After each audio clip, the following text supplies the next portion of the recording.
Hello, my name is Dawn Brown, and I am the lead senior behavioral health consultant with Mosaic Group, a national management consulting firm specializing in behavioral and community health initiatives.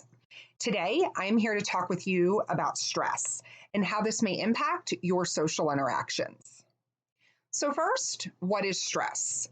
Stress, according to the Cleveland Clinic, is the body's reaction to any change that requires an adjustment or response.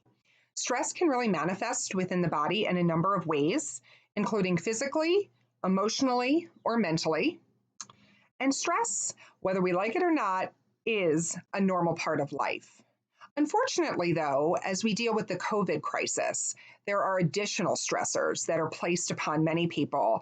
And also during this time, we don't necessarily have access to maybe some of our typical tools and ways to manage those stressors on top of dealing with new stressors. In an earlier newsletter, we talked with you about stress and we talked with you about how that impacts your emotional health.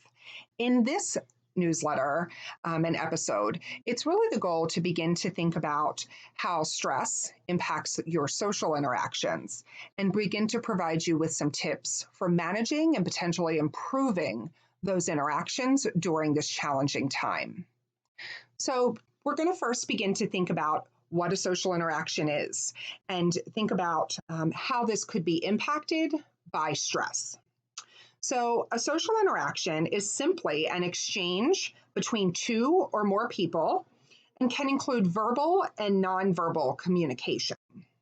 During this time, new stressors may be impacting our emotional health and in turn, the way in which we respond to those around us. So for example, for those of you that are working in the hospitals or other healthcare settings, your emotions and those emotions of those that you're working with might be running high. You're dealing with treating patients that need care and being able to be responsive to the needs of COVID. And so this might mean that maybe people are saying things they don't mean to say, or they're using a tone of voice that's potentially elevated and isn't how they would normally talk to their coworkers or friends. Maybe you've been on the receiving end of this, or maybe you've been the one responding this way to those around you.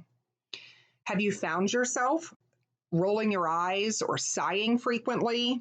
Have you wondered why your loved one that you've been quarantined with has to blink so loudly?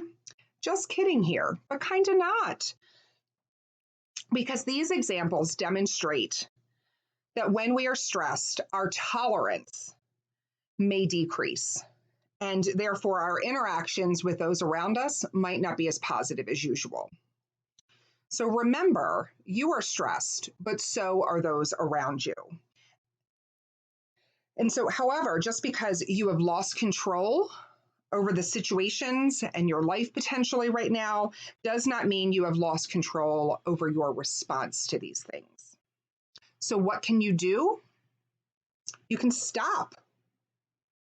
Really, it's easier said than done, but when utilized, this skill, which we're going to discuss in more detail, provides the time and the thought necessary to reflect in order to have informed and not impulsive responses.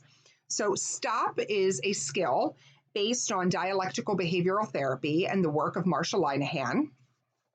And so first, you're going to do the S. So you are physically and emotionally going to stop. You're not going to react to whatever stimuli you might be facing. So whether it's that coworker or that loved one maybe has said something or done something, you are going to stay in control of your emotions and your body, and you are going to remain still. You're secondly then going to do the T and take a step back. If possible, remove yourself from the situation, walk out of the room, excuse yourself for a moment, and use that opportunity to take a deep breath. A deep breath. Take it in, let it out, and don't act impulsively during that time, driven by your feelings. Allow yourself to just take the moment. And then you're going to observe. You're going to do the O and stop. Take a moment to notice your surroundings, what's going on in the environment, who else is in the environment, how are they responding, and how are you feeling inside. So observe all of that. Take it in, slow yourself down. And then you're going to do P. So you will proceed mindfully. Remember, you've had a chance to take a deep breath, to take it in, to reflect, to not be driven by that initial emotional response.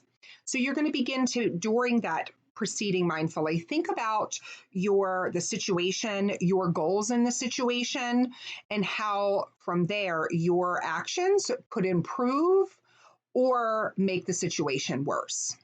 Obviously, you want to be able to move forward in a way that's going to improve the situation.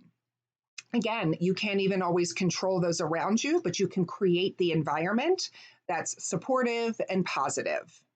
So the next time you find yourself feeling frustrated, overwhelmed, or upset, take a minute and stop. Take that moment for yourself. You're worth it. It's an opportunity to reflect and try this skill. I know that for me, during challenging times, including those that I've been faced with recently, it's been helpful, and I hope it will be for you too. Until next time, take care, stay healthy, and be well.